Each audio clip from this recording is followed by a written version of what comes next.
Voltando com Notícias em Debate deste domingo, o convidado é o deputado federal Beto Mansur, do PP. Deputado, no bloco anterior o deputado falou que falta fazer, melhorar o trânsito, algumas situações na cidade, que tem muito mendigo, por exemplo. A oposição não vai dizer, mas ficou 16 anos e não arrumou isso?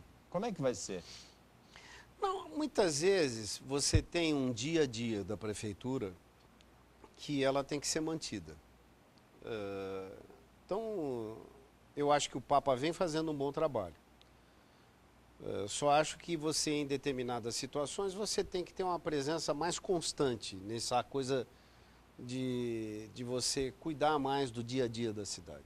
O senhor acha que o Papa vai pouco nos lugares, assim? É mais de gabinete? Fica pouco. fechado? Eu acho que ele é uma pessoa mais de gabinete do que de rua. Eu era um pouco diferente, eu era mais de rua do que de gabinete.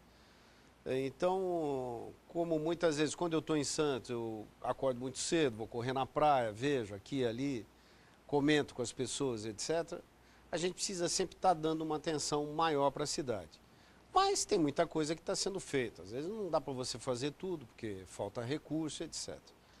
Mas as coisas estão acontecendo. Vamos conversar agora do momento do Beto Mansur como deputado. O Congresso, na semana retrasada, teve umas votações importantes. Regulamentou aviso prévio, regulamentou a emenda 29, que trata dos recursos federais para a saúde. Como é que o deputado viu essas votações? Eu queria saber também do túnel Zona Leste e Zona Noroeste, que na saída do prefeito Beto Mansur há 8 anos, era para ter saído esse túnel. Até agora não saiu o túnel. Primeiro túnel, deixa eu te passar uma informação que eu acho que é importante para a população, principalmente quem vive na Zona Leste, vive na Zona Noroeste, e também para quem vive em São Vicente, porque hoje para você transitar pela praia ou pela Nossa Senhora de Fátima... Complicado. Muito complicado. Não só de manhã, mas final da tarde, as pessoas assim retornando. como a ligação Santos-Guarujá também, assim como a ligação Santos com o Complexo Anchieta Imigrantes. Tudo em horários de muito trânsito, tudo muito complicado. Muito complicado. Saída para isso é a construção do túnel ligando Zona Noroeste e Zona Leste. Eu, mais uma vez, faço uma emenda para esse orçamento, para constar na Lei de Diretrizes Orçamentárias, na LDO. Conseguiu emplacar a emenda? Nós estamos trabalhando agora para emplacar por mais um ano. Quer dizer, eu já coloquei algumas vezes... das emendas da bancada paulista? Algumas vezes eu já coloquei essa emenda.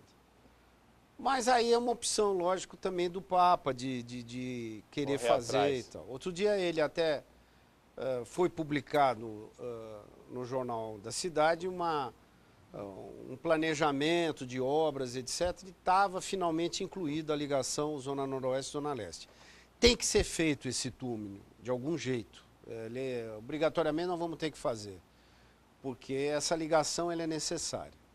Como a ligação que eu defendo do túnel, ligando Santos a Guarujá, eu acho que passou essa ideia de fazer ponte, etc., nós estamos no caminho correto de procurar construir esse túnel. Só espero que o Estado deixe de prometer e que efetivamente faça o estudo e a gente comece a viabilizar. Mas a Companhia Docas, a Codesp, tem algumas restrições também ao túnel, né? É difícil você ter uma restrição. O que a gente precisa é que na proposta você teria um túnel ali saindo na Rodrigues Alves, aqui em Santos. Aí você tem um volume de caminhões muito grande. Nós precisamos tentar achar uma saída tanto do túnel, tanto para Santos, quanto a saída lá para o lado do Guarujá. Mas é algo que precisa ser feito. Mas um túnel só, para caminhão, para veículo e, de repente, já para preparar o VLT também? Bicicleta? Sim, eu defendo que você tem que ter um túnel só. Não adianta, já que a gente não tem nada, nós não temos nenhuma ligação. A única ligação que tem... É balsa. Ou balsa ou estrada. Ou Piaçaguera-Guarujá. Então, vamos fazer um túnel na qual você tenha acesso via caminhão, bicicletas podendo passar, porque você tem muita bicicleta saindo de Vicente Carvalho, de pessoas que vêm trabalhar em Santos ou São Vicente. E que para essa bicicleta, a ponte não ia servir nada. De jeito 80 nenhum, metros de altura, né? O cidadão não ia subir 80 metros numa rampa incrível. Então, nós precisamos fazer esse túnel, ele é viável, e aí tem essa ideia do VLT, que também é uma promessa difícil de ser cumprida, mas que dê possibilidade de você ter uma ligação. Tudo é possível de você fazer, desde que o projeto seja viável. A outra questão, que eu acho que é fundamental para todos nós, é a gente poder mexer com a infraestrutura de uma maneira geral da cidade. Essa questão que envolve... Qual é, no meu entender, a maior preocupação da população hoje, de toda a região? A questão que envolve saúde. Eu acho que é um grande problema. Tanto que a gente acabou regulamentando a emenda 29. O porquê da emenda 29? Porque ela foi uma emenda que foi mudada a Constituição de 88, que levou o número 29. Isso foi em 2000. Isso foi em 2000. Em 2000, acabou uma determinação que era o seguinte: os municípios têm que colocar no mínimo 15% de tudo aquilo que arrecadam na saúde.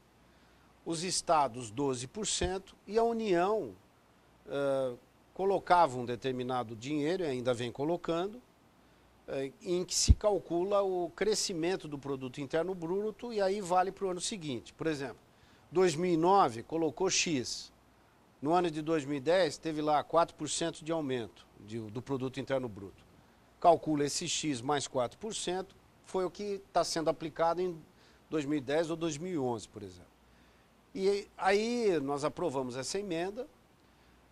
O governo queria de todo jeito que a gente tivesse uma reedição da CPMF, nós fomos contra, votamos contra. Estava embutido, né, na proposta? Estava embutido com outro nome, chamava CSS, Contribuição Social sobre a Saúde. Que ao invés do 0,38% era o da imposto CPMF... do cheque de volta, isso, né? Seria 0,10.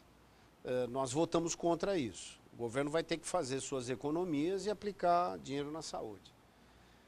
E o fundamental é que nós aprovamos a regulamentação do que você pode e o que você não pode gastar. Por exemplo, tem município... Agora está determinado, nos 15% do município, isso aqui é despesa da saúde, isso aqui não é. Isso. No município, por exemplo, vou dar um exemplo para vocês. Santos já aplica, eu apliquei, quando eu saía, já aplicava 19%. Possivelmente o Papa deve estar aplicando mais do que 19%. São Vicente, 31%, 32%, isso, né? Então, o que nós precisamos? É de regulamentar. Tem muito município que estava asfaltando a rua na frente do hospital e contava para a saúde. Dava uma cesta básica, contava para a saúde. Então, agora não pode. Lógico que essa emenda 29 vai voltar para o Senado, vai ser aprovado no Senado, e aí vai para a assinatura da presidente Dilma. Aí começa a valer a lei. Mas, em linhas gerais, aprovou uma regulamentação, coisa que eu acho muito positiva. O outro projeto também que foi aprovado, que você comentou, foi o aviso prévio. O aviso prévio. O aviso prévio, só nas demissões, você hoje, por lei, é obrigado a pagar 30 dias para o funcionário. Faltava uma regulamentação também. O que nós aprovamos? Agora, essa regulamentação faltava, é bom explicar para a telespectadora, há 23 anos, 23 né? anos, desde 1988. O que é difícil de entender. E você né? sabe por quê que a Câmara votou com muita rapidez? Porque o Supremo Tribunal Federal ia tomar uma decisão agora e ia regulamentar essa lei. Aí, no interesse de alguns empresários, etc., acabaram pautando e votando, que é uma coisa necessária e justa. Por exemplo, você tem um funcionário que hoje trabalha 1 ano na empresa, ou funcionário que está na empresa há 30 anos, eles têm o mesmo aviso prévio. Tinham. Não, agora, porque só falta o presidente assinar. Vai regulamentar, vai assinar, vai virar lei. Mas vamos dizer que tinham, porque saiu do Senado, aprovou na Câmara, há um consenso, a presidente vai assinar. O que vai valer depois da assinatura da presidente? O cidadão trabalha, vamos dizer, 20 anos, ele, para cada ano, ele ganha 3 dias. Então, ele vai ganhar 60 dias pelos 20 anos, se ele for demitido, e mais os 30 anos, os 30 dias que ele já tem por lei. Do então, primeiro ano. Isso, do primeiro ano. Ele já vai ganhar 90 dias de aviso prévio. Isso, para nós, é uma coisa muito positiva. Lógico que, se ele tiver 5 anos, você vai somando. Ele vai ganhar 5 anos, ele ganha 15 dias, soma nos 30 que ele já tem. Deputado, para fechar, a gente já está no final do tempo do programa, e a integração metropolitana da Baixada Santista? Vai ou não vai? Avança ou não avança? Olha, eu acho que sempre defendi isso. Desde que era prefeito, que você tinha aquelas reuniões intermináveis, etc., e que a gente discutiu muito. Eu acho que nós precisamos, ao invés de ficar discutindo muita coisa, você tem problemas comuns que precisam ser resolvidos. Vou dar um exemplo para você. Tem muita cidade aqui na Baixada Santista que manda o lixo para Mauá.